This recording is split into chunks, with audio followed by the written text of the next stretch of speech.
I'm Michael Edwards, a rapid transformational hypnotherapist and mindset coach, and today I'm here to talk with you about one of the most common issues that I see in my clients that leads them to feeling unfulfilled, unsatisfied, unmotivated in their lives. And it's such a very, very common thing, and it's in many ways easy to address once you understand. And a lot of it stems from this very simple phrase, I'll be happy when. I'll be happy when I make more money. I'll be happy when I'm less busy. I'll be happy when I have more friends. I'll be happy when it's summer. And this might sound like kind of a benign statement, but the problem is your mind is very habitual. Whatever pattern you practice becomes your patterned way of being. And so when you say, I'll be happy when, what you're really saying to your mind is, I'm not happy now. You're setting this when condition for your happiness and going, I'll be happy in the future. And the thing that you have to understand about the future in the perspective of your mind is that the future never comes. The future is really just an idea, because we only ever experience our life as the present. Our whole life is a series of present moments that unfold. And so when you say, I'm going to be happy in this future, which is just an idea, even when that time comes, it only arrives as the present that you've now trained your mind to be perpetually dissatisfied with. So it doesn't matter if you achieve that thing. You might feel happiness in the moment. You might make that money, get that promotion, get that car, get nicer weather, and feel temporarily happy. But if you've practiced that pattern of I'll be happy when, your mind will immediately start looking for what's wrong in the present and setting a new when condition. And it will always be like this hamster wheel of I'll be happy when, I'll be happy when, I'll be happy when, with these goals moving further and further and further away. And I've seen it with people in my life. I've had partners a number of times now that have said, I'll be happy when this happens. And we would rearrange our whole lives to accommodate that. And then they would find a new I'll be happy when. Back then, I didn't have all the training and understanding that I do now, so it was super frustrating. But I'm sharing with you now so you can understand in your life, if you're doing that, saying, I'll be happy when. So many people say to me, I'll be happy when things just settle down. Come on now. Be serious with yourself. In the modern day and the life we live in, that's never going to be the case. You have to find a way to be happy today. And that's why gratitude is so, so important. And gratitude, like so many other concepts in personal development, are just thrown around all the time. People talk about gratitude. You've got to be grateful. You've got to be grateful, without really understanding the bigger picture of why it's so important. And why it's important is because when you train your mind to be grateful now, you're training yourself to be happy in the present. And now, I know the resistance for many of us is that we were brought up in this world of negative motivation, of saying you need to be better. If you just sit down and praise yourself, then you'll just, be happy with mediocrity and amount to nothing. Well, we know now that that's not really true, because there's a push and pull to motivation. You could imagine it like two sides. I don't know why I'm all about hamsters today. I'm a hamster running on a treadmill. I imagine there's fire behind them. That's the negative motivation, saying, if you don't do better, something bad. And so it falls backwards, it gets burnt, and starts running faster. But then there's something in front of it, maybe some cheese or a carrot, something that's positive. That's like praise that it's running towards to. And we all have things like this in our life. If we don't work hard enough, if we don't make enough money, if we were to just quit our job with no plan, we'd run out of money, and that's a negative thing that we're moving away from. And many of us use that as our primary motivator, moving away from negativity. We heard it all the time as kids. Oh, when I was your age, I did so much better in school. Oh, you got 95%. Where's the other 5%? You should be this. You should be that. You're not good enough. And that's how people used to motivate. They used to think that that works. But what we know now is that this other side, the cheese, the carrot, the praise, is actually much, much more powerful. And in all of my clients that are so used to motivating from away from a negative instead of towards a positive, they often will resist me and say, oh, but if I just start praising myself without achieving, like, I don't know what's going to happen. But the most amazing thing happens. Once they finally start doing it, they just start to soar, because criticism withers us and praise lifts us up. And nothing, Marissa says this all the time, nothing, nothing, nothing will lift you up like your own praise.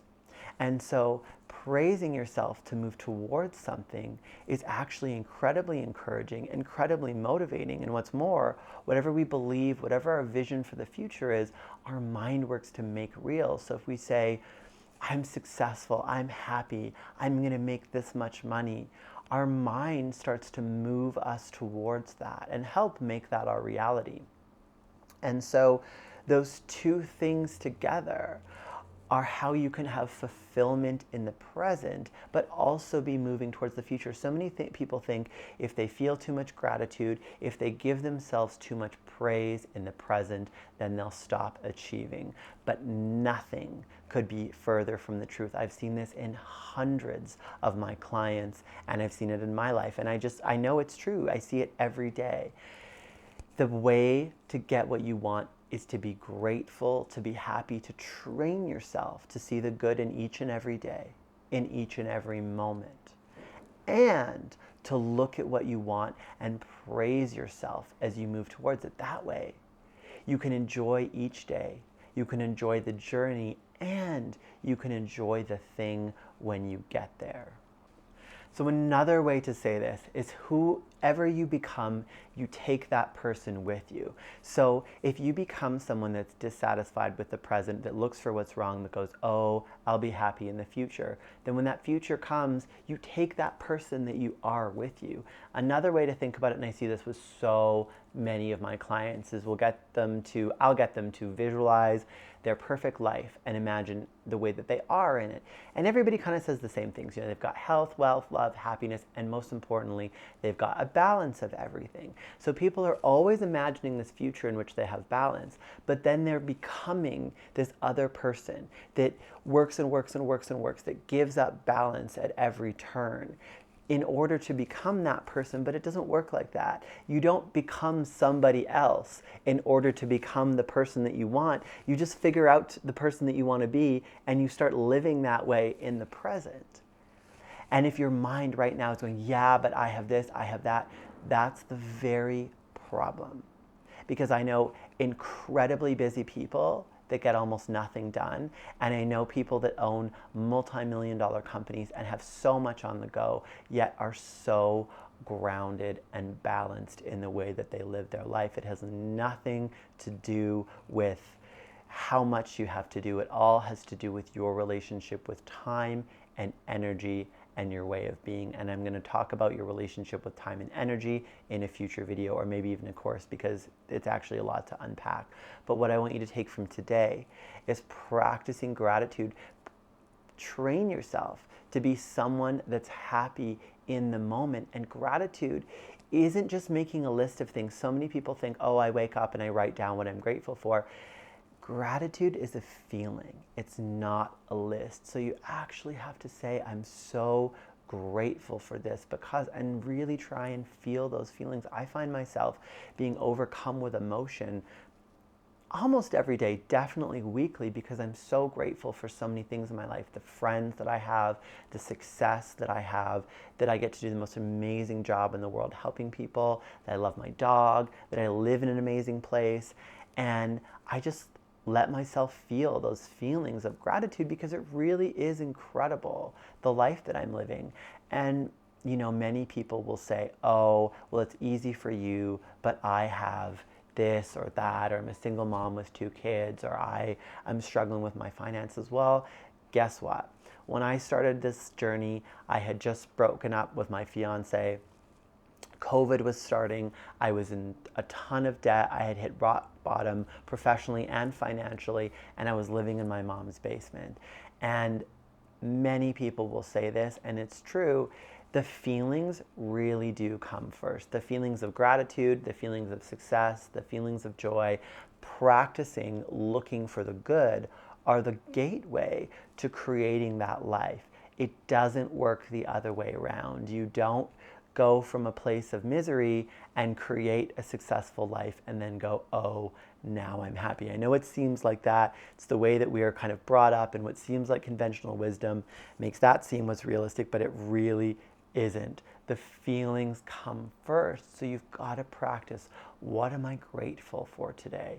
What is good about my life? And you know, sometimes things happen that aren't great, but even there, what did I learn from this? What am I not going to do again? What do I now know? And you can reframe anything into a positive. So many people that I do coaching with at a very high level, some of them executives and CEOs, will say the same thing. You know, I've spent all this money, I've done all these courses and seminars, and I've done all this stuff around positive thinking. I don't really love positive thinking as a term because I think it's too simplified. But I came to you and I thought it was going to be all this complexity, and it's actually very simple, but you actually make me do it. And that's the key, is that we can understand things as a concept, but making ourselves actually do it, integrating it into our lives, actually becoming someone who is grateful for each and every moment, each and every day, each and every opportunity. It'll change your whole life, and it will become easier to praise yourself and move towards what you want. So the key things that I want you to take away from today's video are: practice gratitude in the present. Even if there's something else you want, practice finding the good in now. Practice finding the good in every opportunity. Practice that way of being a happy person, of choosing a better feeling thought, of thinking as positively as you can, because it really will change your life. And then secondly, creating that future vision and praising yourself as you move towards it. If you miss a day, don't spend the rest of the day or a whole week beating yourself up going, oh, you know, you didn't eat right this day, or you didn't get enough done, or you failed in some way, because all that time you're beating yourself up, you're just wasting, and you're making yourself feel worse. You go, I missed that, but tomorrow I'm going to do it. Tomorrow, even tonight, now, get yourself in the mindset of success. Tell yourself, I'm moving towards this. This is my goal. This is the only reality that I accept for myself. I have chosen this, and I've chosen to feel great about it. I've chosen to feel great about where I am and to feel great about where I'm going. And those two things really will change your life. I see it in my clients each and every day, and you can do it as well. So I hope this has been helpful. Thank you so much for sharing with me in this video today. Please comment, like, share, subscribe if you found it useful for more tips, more keys to unlock your mindset so that you can use your mind to shape your reality. Bye for now.